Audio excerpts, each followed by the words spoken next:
안녕하세요, 선생님들. 벌써 선생님들 만나뵌 지 3회가 되었는데요.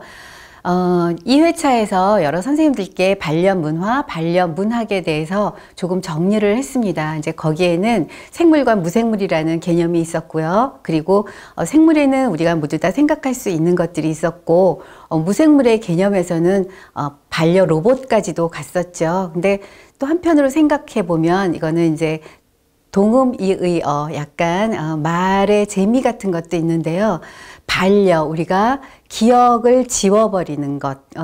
그 침팬지는 그 줄을 타는 것을 잊어먹지 않아서 침팬지고, 인간은 그 원시시대에 줄을 타는 것을 잊어먹어서 인간이라고 하듯이, 진화는 잊어먹는 것도 진화라고 생각을 하는데요. 반려 문화에서는 무엇을 반려한다. 우리가 잊어야 할 것들을 잊는다. 너무 많이 그리워하는 것도 사람에게는 불필요할 수 있다고 생각을 하기 때문에 잊는 것, 뭔가를 반려한다. 그래서 망가까지도 한번 반려 문화에 넣어보려고 합니다. 이번 시간에는 좀 다르게 생각하는 방법에 대해서 PPT로 이야기를 해볼게요. 그래서 나무를 바라보는 9가지 방법, 그리고 다른 문화에 대해서 한번 생각해 보는 시간을 갖도록 하겠습니다. PPT로 만나뵙겠습니다.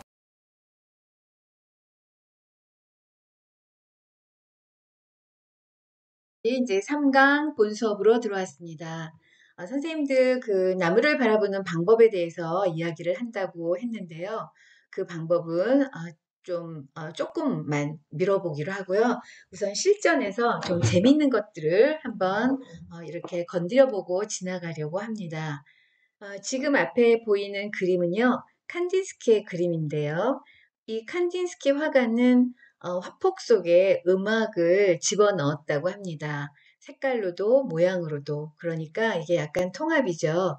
우리가 지금 가고 있는 반려문화, 반려문학은 궁극의 요소는 마음 치유에 있고, 그 치유는 병적인 것들이 아니라 우리의 마음을 잘 다스리면서 평화롭고 아름다운 삶을 한번 영위해 보자라는 의미였고요. 그리고 이렇게 다양한 방법으로 문화를 건드려 보는 것을 한번 시도해 보려고 합니다.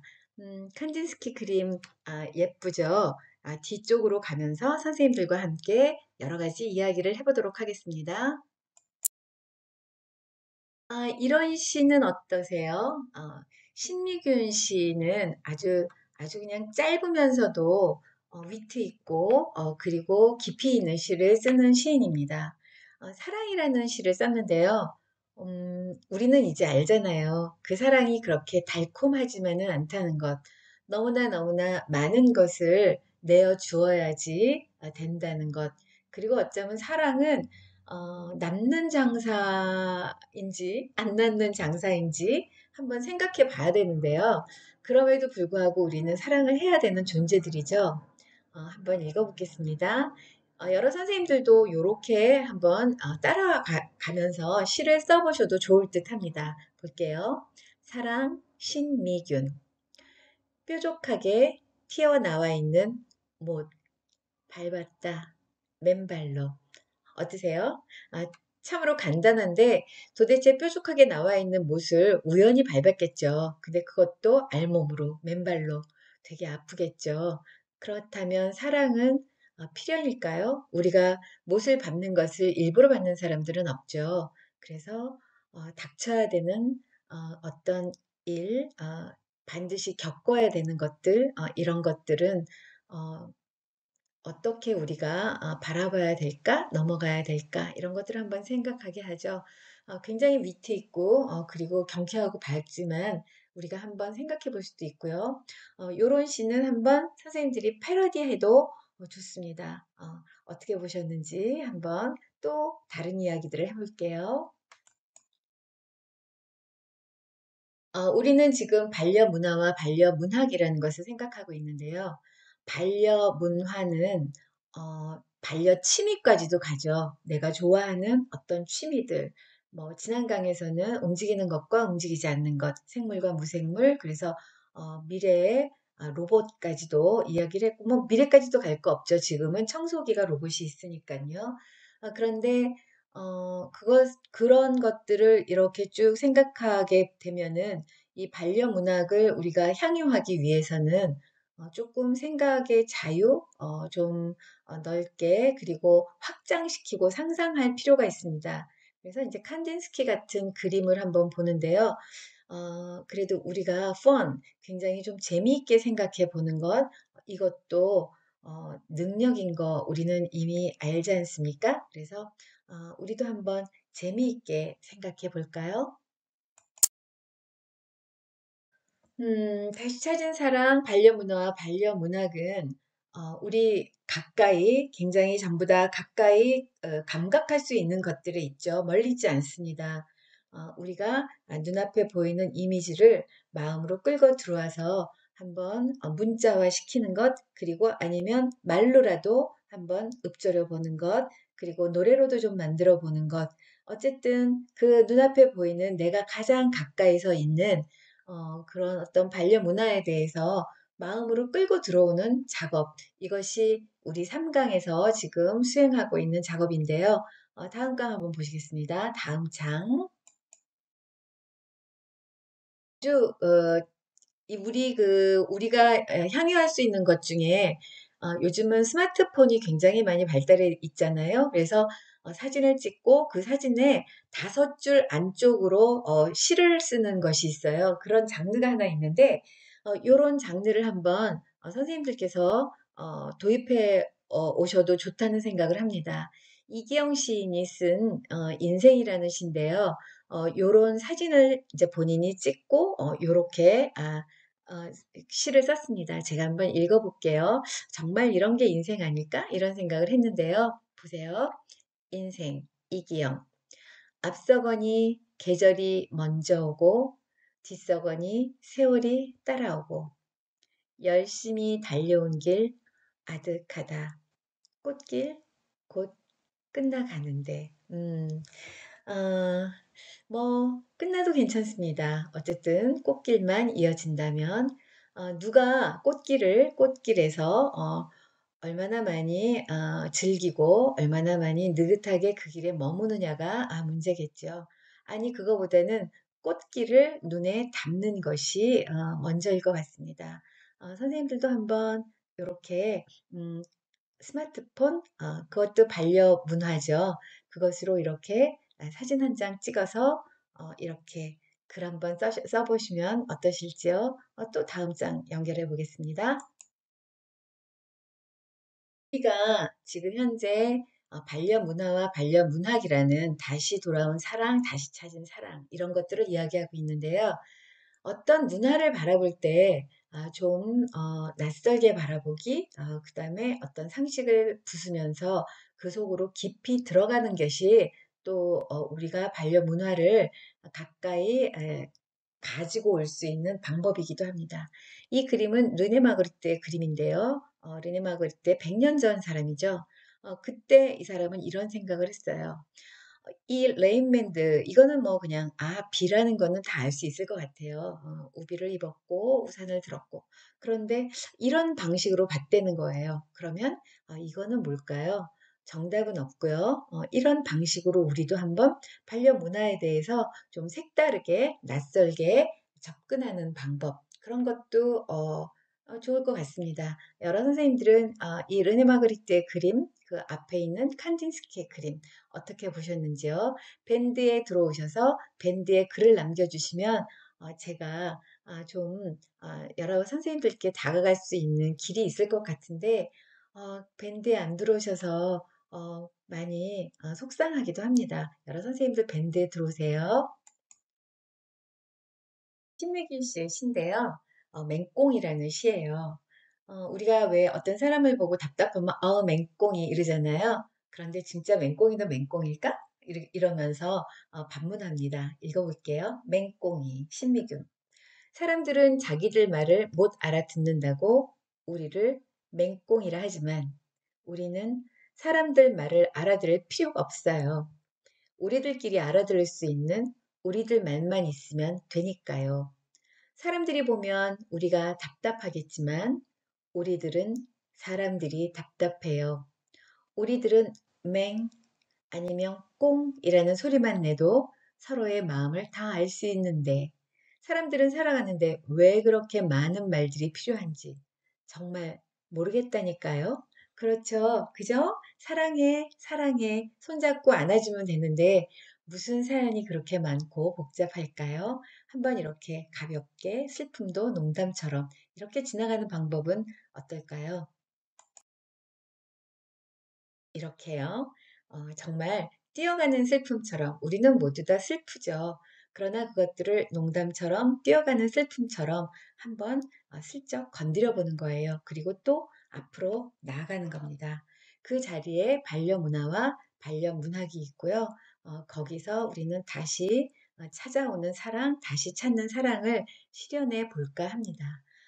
모든 것들, 우리가 느끼는 어떤 감각들, 움직이는 감각, 움직이지 않는 감각, 옆에 있는 사물들, 앞에 있는 내가 향유하고 있는 어떤 취미들, 이 모든 것들을 다 반려 문화의 범주 안으로 들어오면 우리는 그 모든 것들, 내가 주체가 되어서 모든 것들을 다 표현할 수 있죠. 그러면 삶이 조금 풍요로워지지 않을까요?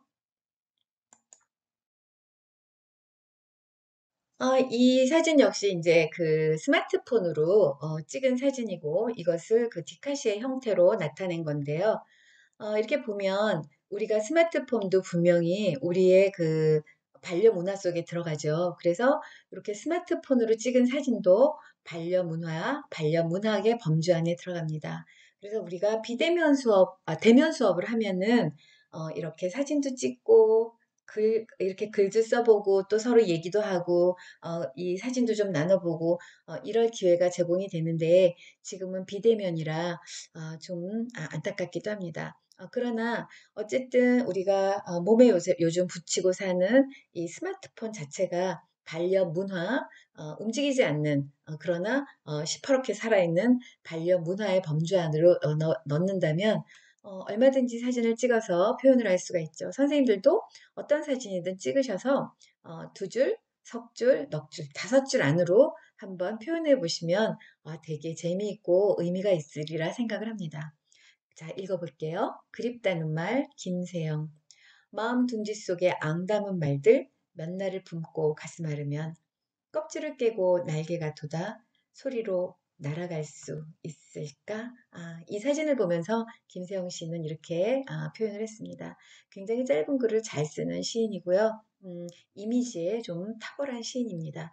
여러 선생님들도 이미지를 보면서 이렇게 문자화 시키는 것 어렵지 않습니다. 우리가 스마트폰이 반려문화라고 생각을 하면 거기에서 반려문학을 발견하는 일은 그렇게 멀거나 어렵지 않다는 생각입니다. 이제 나무 이야기로 돌아갈까요? 우리가 맨 첫 시간에 다육이를 만지면서 다육이에게 이름도 붙여주고 다육이에게 또 다른 부가적인 캐릭터, 부캐 뭐 이런 것도 좀 붙여주고 그 감각도 좀 느껴보고 뭐 이런 여러 가지를 해보려고 했는데 못했죠. 그래서 이제 나무에 대한 이야기를 좀 해보려고 하는데요. 여기 나무 한 그루가 있습니다. 선생님들은 무슨 생각을 하십니까? 내 친구는 이렇게 생각을 했다고 합니다. 다음 장에서 친구의 생각을 한번 들어보도록 하겠습니다. 나의 오랜 밭은 이렇게 이야기를 합니다. 나무, 그러면 시원함, 편안함, 향긋함, 친근함, 안도감, 위대함, 경외감, 고마움, 겸손해진 바람소리, 음악, 노래, 오케스트라, 매미, 새, 둥지, 아낌없이 주는 나무, 뿌리 깊은 나무 등등 너무 많지? 또 기억 속에 남아있는 나의 나무가 있는가? 창덕궁 담정의 고고한 회화나무, 보기만 해도 가슴 뛰던 늦여름의 벼룩나무꽃, 누가 뭐래도 애착나무는 내가 심은 매화나무, 가녀린 가지 한 개 심었는데 제법 나무가 되더니 꽃을 피우더니 매실이 달리고 자식보다 낫더라. 이거 너무 시 같지 않습니까? 제 친구가 이렇게 반려문화를 반려문학으로 이렇게 표현을 해준 고마운 친구입니다. 이거는 나무를 보는 방법에 대해서 이제 선생님들께 말씀을 드린다 그랬는데 이거는 제가 그 문학 수업 전공 문학 수업을 할 때 하는 건데 어렵지 않게 한번 이제 여러 선생님들하고 한 번 정도는 훑어볼 거예요. 그래서 어떤 사물을 보면은 일단 발견이 되죠. 저게 왜 장미지? 그리고 장미를 관찰하고, 그리고 그 장미에 대해서 확대 해석을 하고, 그 속에서 다시 시인이 가질 수 있는 상상력을 갖게 되는 것. 이런 방법들을 나무를 보는 방법으로 이제 이렇게 이야기를 해볼 거예요. 그래서 요거는 진짜 이제 지금은 이제 나무에 대한 게 이런 게 있었어요. 이렇게 생각을 했어요.까지 끌고 왔고, 그 다음에는 요런 좀 조금 깊이 여러 선생님들하고 그러나 어렵지 않게 한번 이야기를 나눠보도록 하겠습니다.